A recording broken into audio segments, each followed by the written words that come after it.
الذي خلق الإنسان وكرم وعلمه من البيان ما لم يعلم فسبحان الذي لا يحصى امتنانه لا باللسان ولا بالقلم ونشهد أن لا إله إلا الله وحده لا شريك له لا جد له ولا مثل له ولا مثيل له ونشهد أن سيدنا وسندنا ونبينا وحبيب طبيب ربنا ومولانا محمدا عبده ورسوله الذي أرسله الله تعالى بالحق بشيرا ونذيرا وداعيا إلى الله بإذنه سراجا وقمرا منيرا أما بعد فأعوذ بالله من الشيطان الرجيم بسم الله الرحمن الرحيم قل إن الموت الذي تفرون منه فإنه ملاقيكم ثم تردون إلى عالم الغيب والشهادة فينبئكم بما كنتم تعملون قال رسول الله صلى الله عليه وسلم إذا مات الإنسان انقطع عنه عمله إلا من ثلاث صدقة جارية أو علم ينتفع به أو ولد صالح يدعو له أو كما قال عليه الصلاة والسلام وقال تعالى في شان حبيبه مخبرا وآمرا إن الله وملائكته يصلون على النبي يا أيها الذين آمنوا صلوا عليه وسلموا تسليما اللهم صل على محمد وعلى آل محمد كما صليت على إبراهيم وعلى آل إبراهيم إنك حميد مجيد اللهم بارك على محمد وعلى آل محمد كما باركت على إبراهيم وعلى آل إبراهيم إنك حميد مجيد الحمد لله সমস্ত প্রশংসা ওই মহান আল্লাহ তাআলার দরবারে যেই মহান আল্লাহ তাআলা আমাদেরকে দুনিয়ার মধ্যে সবথেকে দামি মর্যাদাপূর্ণ স্থান আল্লাহর ঘর মসজিদে বসে দুই একটি কথা বলা এবং শোনার তৌফিক দান করেছেন। এজন্য আমরা সকলেই অন্তঃস্থল থেকে শুকরিয়া জানাই, বলি আলহামদুলিল্লাহ। আমরা ধারাবাহিকভাবে মৃত ব্যক্তি সম্পর্কে আলোচনা করছিলাম। মানুষ মুমূর্ষু অবস্থায় কি করা উচিত, আমাদের মারা গেলে কি করা উচিত, এরপরে গোসল সম্পর্কে আলোচনা কিছু হয়েছে। তো পৃথিবী, যত মানুষ আমরা পৃথিবীতে আছে, যত প্রযুক্তি আছে, কোন প্রযুক্তি আল্লাহ তাআলার সিদ্ধান্তর সামনে কাজ হয় না। এমন কিছু নিয়ামত আল্লাহ তাআলা আমাদেরকে দিয়েছেন, যেগুলো যদি আল্লাহ তাআলা নেওয়ার চেষ্টা করেন বা নেওয়ার ইচ্ছা করেন, তখন পৃথিবীর কেউ ফিরিয়ে রাখতে পারবে না। যেমন আল্লাহ যদি কাউকে মৃত্যু দিতে চান, পৃথিবীর হাজারো ডাক্তার মিলে তাকে বাঁচাইতে পারবে? পারবে না। কিছু নিয়ামত আছে, চলে গেলে আবার আসা সম্ভব। যেমন আপনি ধনী ছিলেন, আল্লাহ আপনাকে সাময়িকভাবে আবার দরিদ্র বানায় দিচ্ছে। তো একটা সময় এমন হতে পারে আল্লাহ তাআলা আবার আপনাকে ধনী বানাবে, সম্ভব। কিন্তু হায়াত নামক যে নিয়ামত, এটা যদি শেষ হয়ে যায়, এটা আল্লাহ তাআলা ফেরত দিবেন না। এটা আল্লাহ তাআলা ফেরত দিবেন না। তো এই নিয়ামত আমাদের থাকা অবস্থায় কদর করা উচিত। পাশাপাশি আমরা মুসলমান, আমরা আল্লাহকে বিশ্বাস করি, রাসূলকে বিশ্বাস করি, কোরআন এবং হাদিস।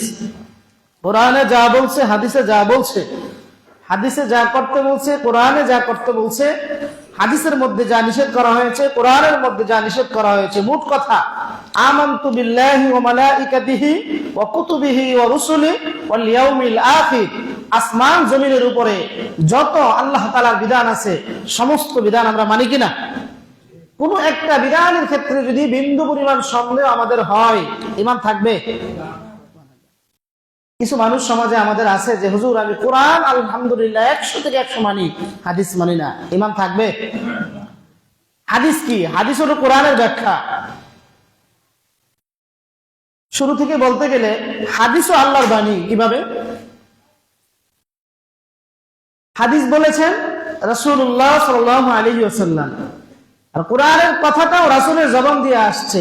দুইটার মধ্যে পার্থক্য হলো, কোরআনটা ডাইরেক্ট আল্লাহর পক্ষ থেকে রাসূলের জবান দিয়ে বের করছেন, আর হাদিসটা আল্লাহ তাআলা রাসূলের জবান দিয়ে বের করেছে।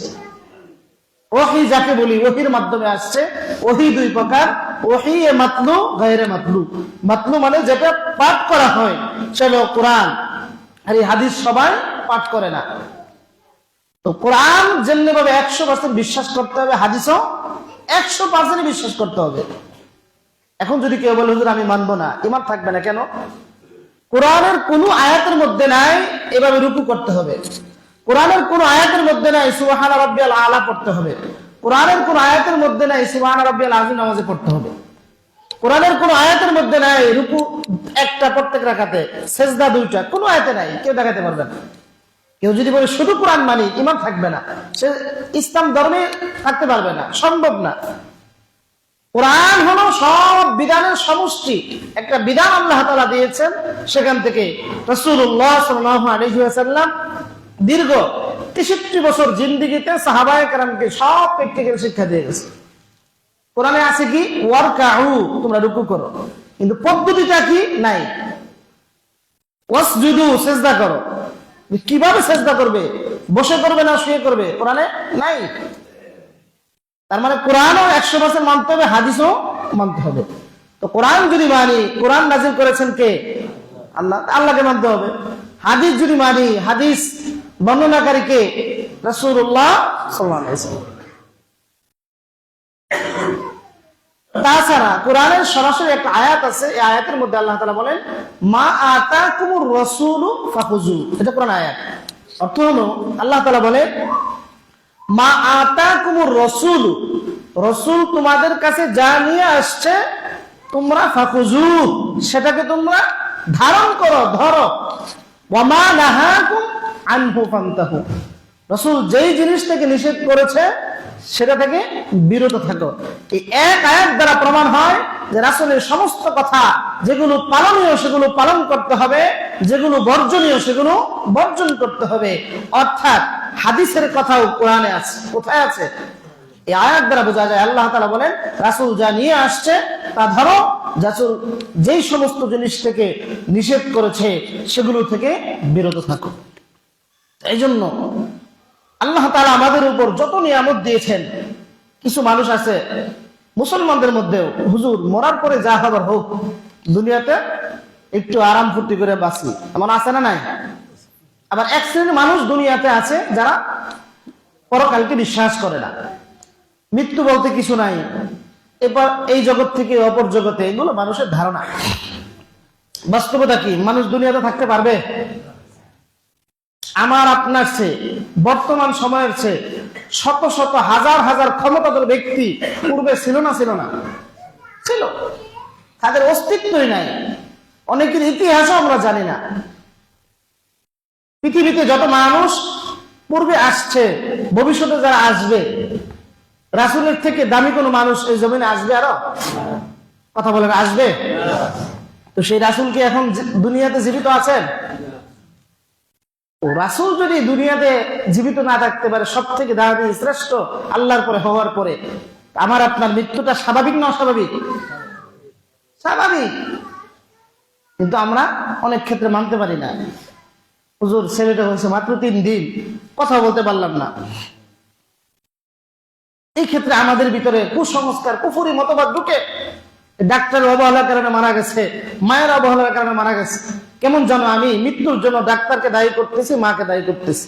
আসলে তো বলেন তো, মার ক্ষমতা আছে তাকে বাঁচানো? মার ক্ষমতা আছে তাকে মারার? কিছুই নাই। অনেক ক্ষেত্রে এমন হয়, রাস্তায় যা যাচ্ছেন, একটু ইটের সুরকির সাথে ধাক্কা লেগে পড়ে গেছেন, মারা গেছে, হয় কিনা? অনেক সময় উপর গাড়ি উঠে যায়, এরপর মারা যায় না, এমন আছে না নাই? পুরা গাড়ি ভেঙে চুরমার হয়ে গেছে, কিন্তু ভিতরে ব্যক্তি কিছু হয় না, এমন নাই? বহু ঘটনা আছে। তার মানে বোঝা গেল মানুষের মৃত্যু নিশ্চিত, কোনো সন্দেহ নাই।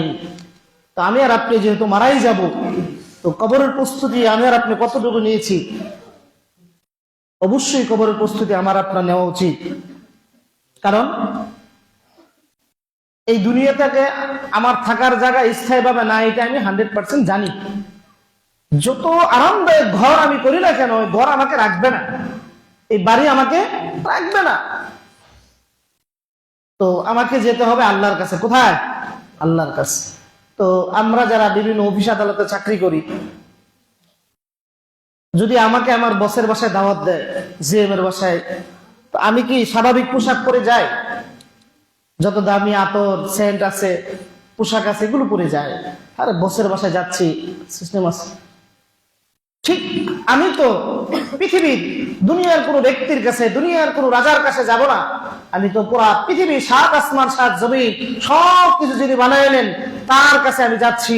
অবশ্যই আমার প্রস্তুতিটা ভালো হওয়ার দরকার, ঠিক না? কিন্তু সেখানে আমাদের প্রস্তুতি নাই বললেই চলে।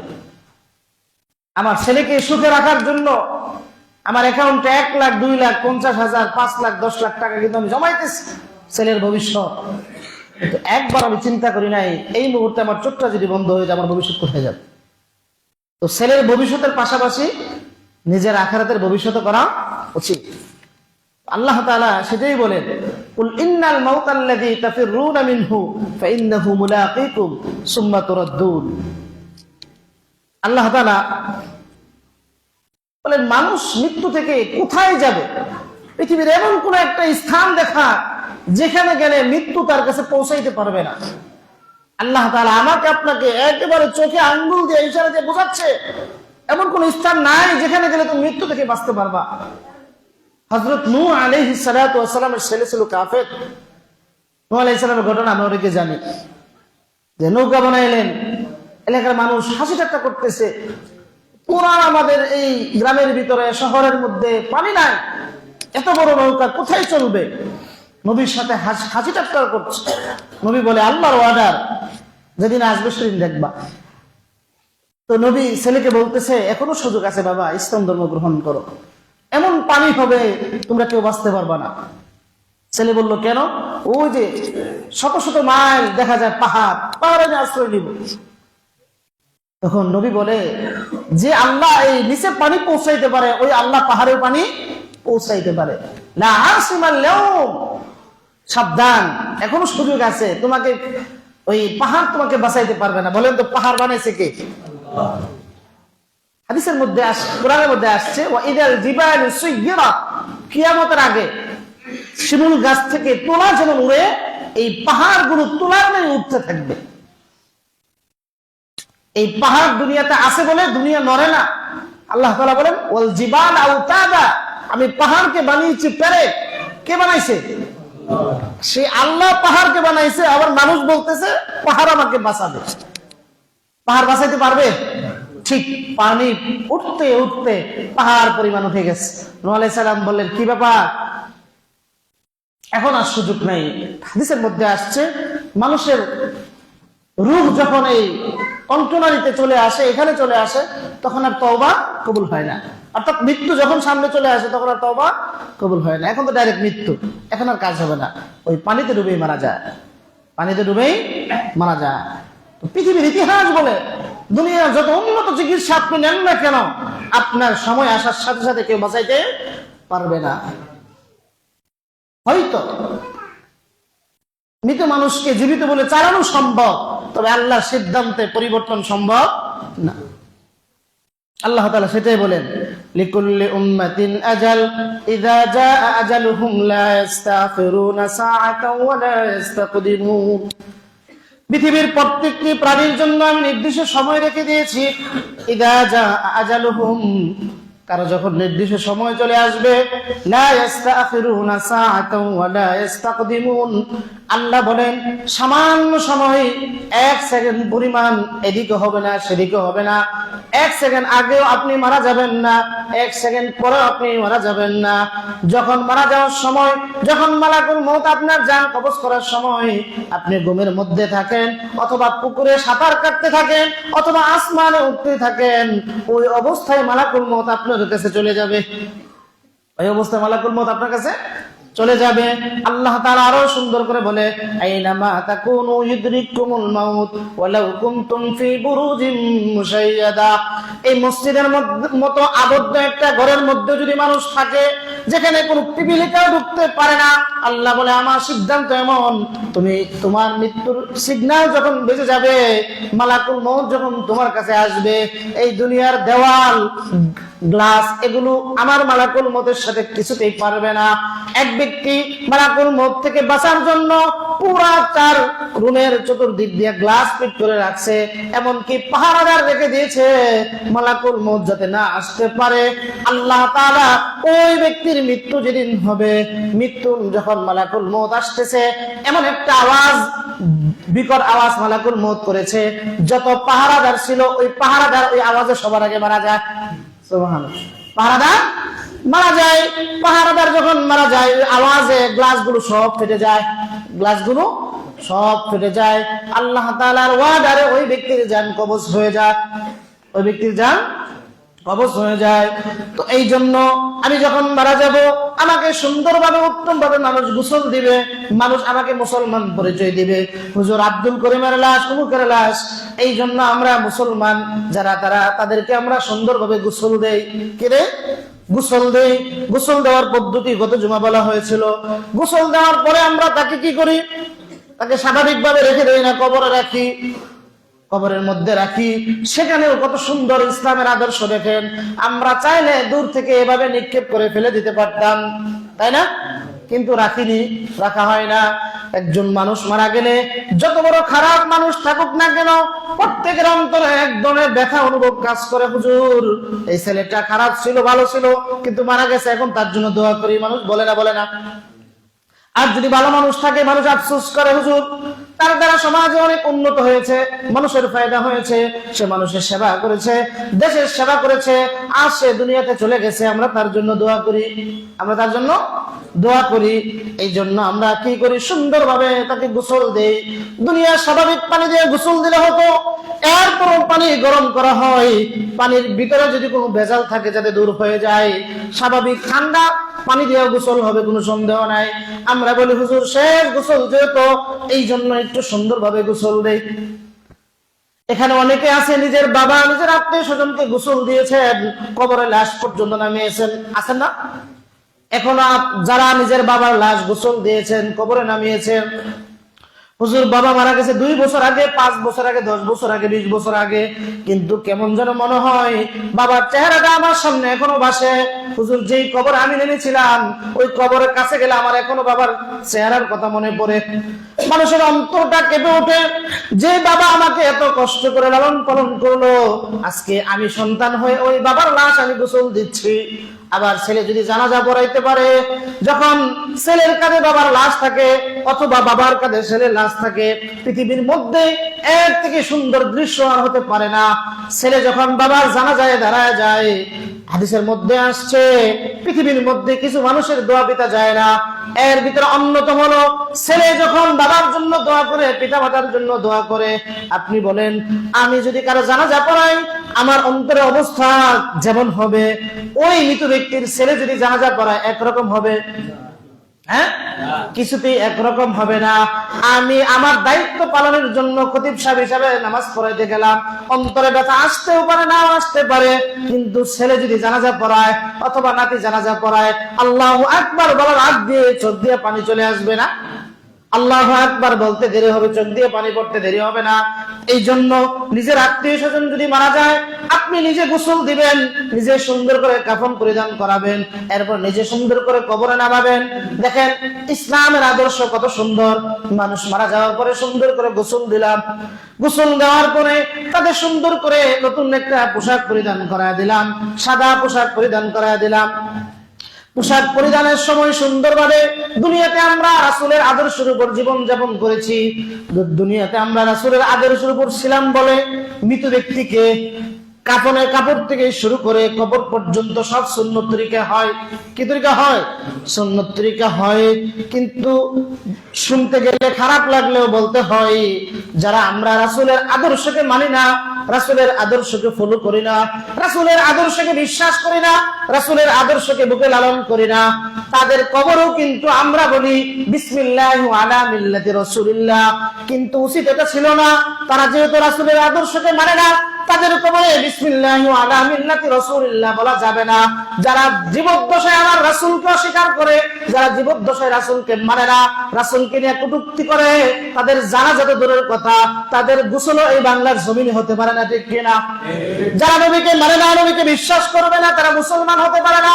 যদিও সেই মসজিদে 5 ওয়াক্ত নামাজ পড়ে, যদি কোনো আল্লাহর বান্দা নবীকে গালি দেয়, নবীকে কটূক্তি করে, তার একটাই শাস্তি, দুনিয়া থেকে তারে জাহান্নামের চৌরাস্তায় পাঠিয়ে দিতে হবে। হাদিসের মধ্যে আসছে রাসূলকে গালি দেওয়ার সাথে সাথে তার ঈমান চলে যাবে। আমরা আমাদের রাসূলকে শুধুমাত্র মৌখিক ভালোবাসি না জীবনের চেয়ে বেশি ভালোবাসি? আমি আমার রাসূলকে হুজুর আমি যেই দল করি না কেন, দল করে আগে হলো আমার নবী। ঠিক কিনা? কথা বলে না কেন? আমি আমার নবীকে অন্তর থেকে, কলিজা থেকে ভালোবাসি। নবীর জন্য জীবনটা দিতে আমি কখনোই চিন্তা করব না। আমি গত জুমায় বলেছিলাম হযরত হামজালা রাদিয়াল্লাহু তাআলা আনহু, যার উপর গোসল ফরজ ছিল, এক শয়তানের সংবাদ আসছে এই জমিনে রাসূল নাই, সে গোসল ফরজ এটা থেকে ভুলে গিয়ে রাসূলের ভালোবাসায় যুদ্ধের ময়দানে যুদ্ধ করতে করতে সে শাহাদাত বরণ করে। শাহাদাতের পেয়ালা যখন পান করে, যুদ্ধর যারা শহীদ হয় তাদের গোসল হয় না। কি হয় না? গোসল হয় না।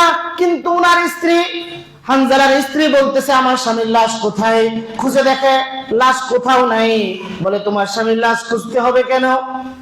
তিনি রাসূলকে কানে কানে বললেন আমার স্বামীর উপর গোসল ফরজ ছিল। শহীদদের নিয়ম হলো যারা শাহাদাত বরণ করবে তাদের গোসল হবে না, তারা ওই রক্ত মাখা জামা নিয়ে তারা কিয়ামতের ময়দানে, হাসরের ময়দানে উঠবে। আল্লাহ তাআলা শহীদকে প্রশ্ন করবে তোমার মনের চাহিদা কি? একজন শহীদ সে দাঁড়িয়ে বলবে আল্লাহ তুমি আমার ভিতরে আবার রূপ ফিরে দাও, এই জমিনে গিয়ে আবার তোমার দিনকে উঁচু করার জন্য, তোমার দিনকে কায়েম করার জন্য আবার আমার জীবনকে তোমার জন্য উৎসর্গ করতে চাই। সুবহানাল্লাহ।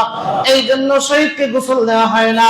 হানজালার লাশ খুঁজতেছে, কোথাও যখন পাওয়া যাচ্ছে না, আসমান থেকে খবর আসলো, হামজালা যখন শুনেছিল রাসূল মারা গেছে, চাইলে গোসল করে আসতে পারতো, কিন্তু চিন্তা করলো ওই কাফেরগুলো এখন ওই ময়দানে আছে, আমি গোসল করে গেলে হয়তো চলে যাবে, এই জন্য গোসল না করে রাসূলের ভালোবাসায় আত্মনিয়োগ দেওয়ার জন্য নিজের জীবনকে বিলিয়ে দিয়েছে। আল্লাহ তাআলা তার কাজটা এতটাই পছন্দ করেছে, তার গোসল দুনিয়ার কোনো ব্যক্তি দিবে না, আসমানে ফেরেশতারা দিচ্ছে। সুবহানাল্লাহ, আসমানে ফেরেশতারা দিচ্ছে। এই জন্য দুনিয়াতে ইসলাম ধর্মটা এতটাই সুন্দর, সুন্দরভাবে গোসল দেওয়ার পরে কাফনের কাপড় আমরা সুন্দরভাবে পরাই, আগে ডান পাশে পানি দেই, এরপরে বাম পাশে পানি দেই, ডান পাশে কাপড় আগে, এরপর বাম পাশের কাপড় আগে। সুন্দরভাবে জানাজা যখন দাঁড়ায় যায়, জানাজার নামাজে আমরা কি পড়ি? প্রথম তাকবীর আল্লাহু আকবার, এরপর কি পড়ি? সুবহান, সানা, নামাজের ভিতরে যে সানা পড়ি আল্লাহর প্রশংসা। দ্বিতীয় তাকবীরের পরে রাসূলের পড়ি, নামাজের মধ্যে যে দুরূদ, এই দুরূদ পাঠ করি।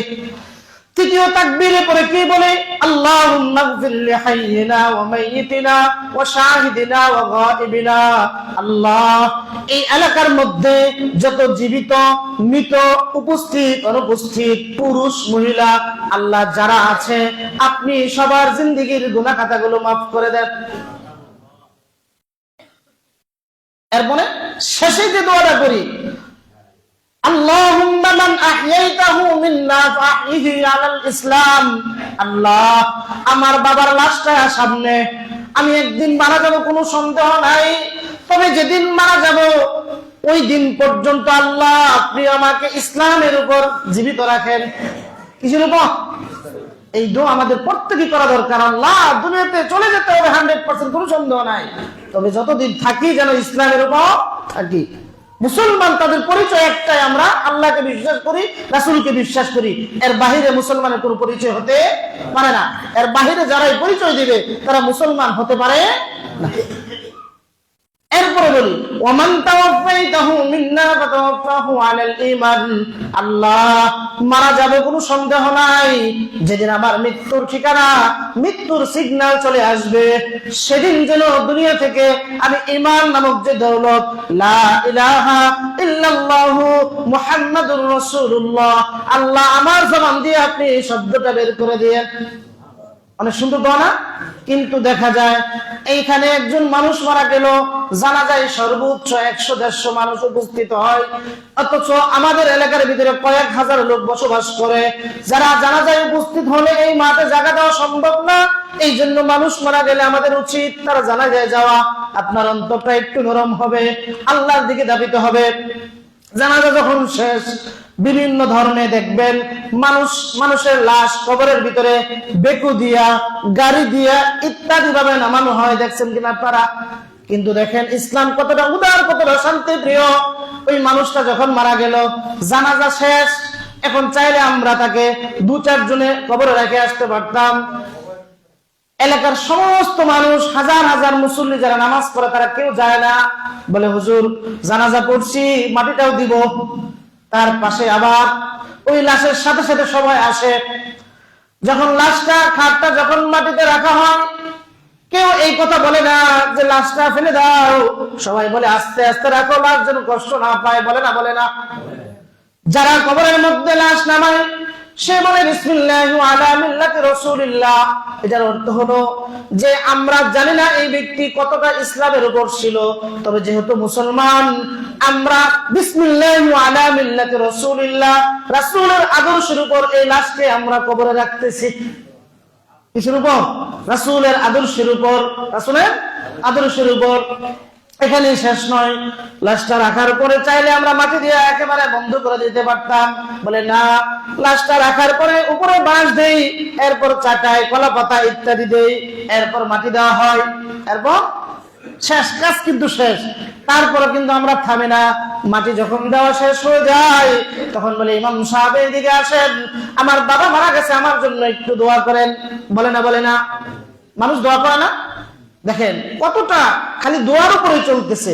তো যখন সুন্দরভাবে কবর দেওয়া হলো, কবর দেওয়ার পরে এখন কথা হলো, হুজুর এখন দোয়া কেন? অনেক আগে ছিল, এখন আমাদের সমাজে বিধাতটা নাই। জানাজার নামাজের পরে দোয়া কেউ দেখছেন কখনো? আগে ছিল, অনেক আগে ছিল। জানাজা নামাজ শেষ, মাটি দেওয়ার আগে দোয়া দেখছেন কখনো?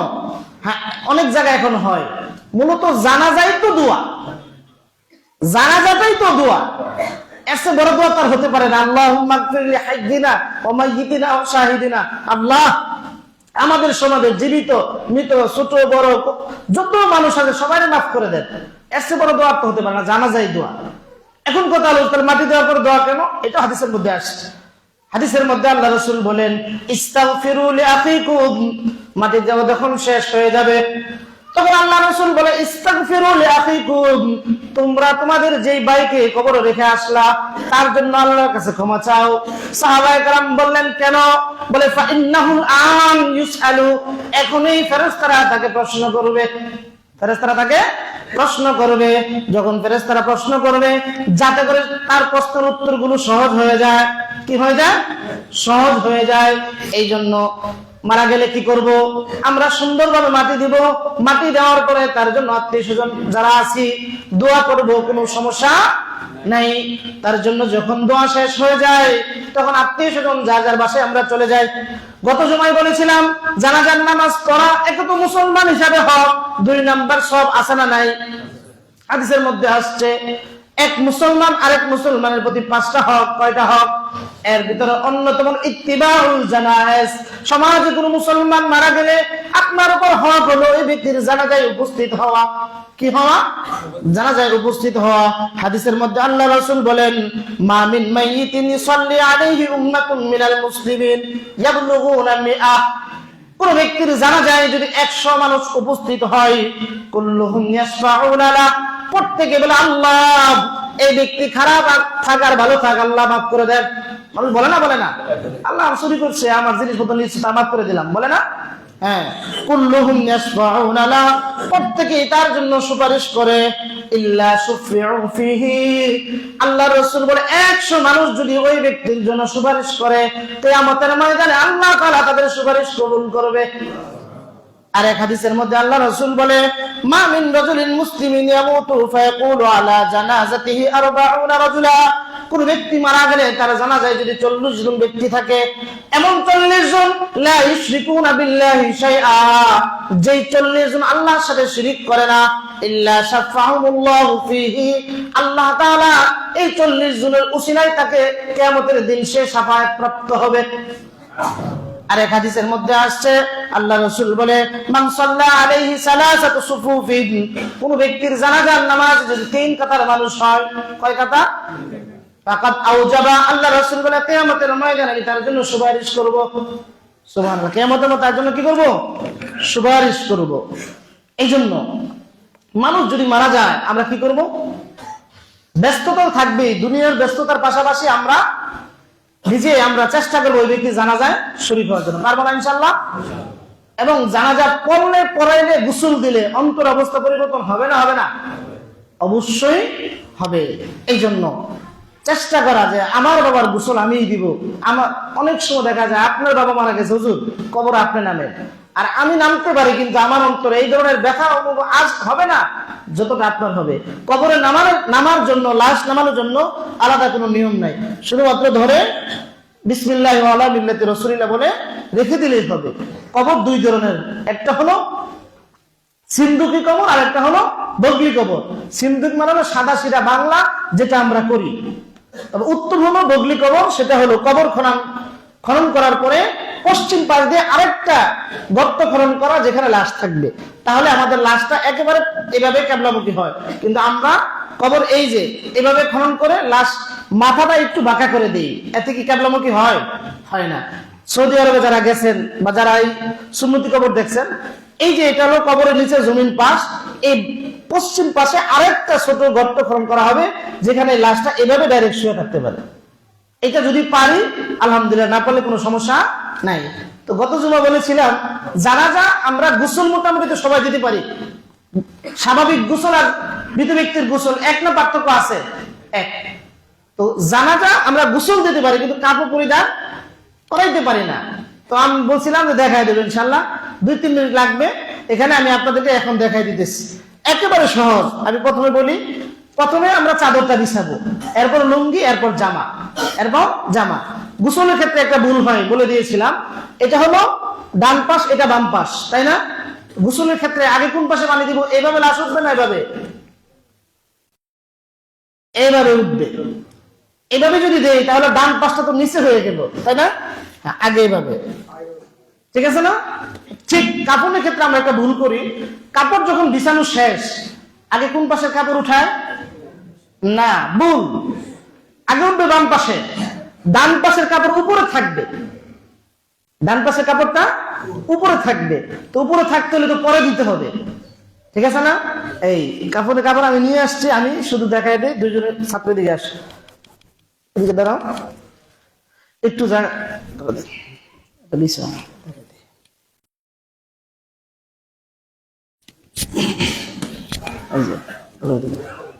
এটা হলো চাদর আর লুঙ্গি এক সমান থাকবে। এটা প্রথমে আপনারা বিছাবেন একটু, হ্যাঁ।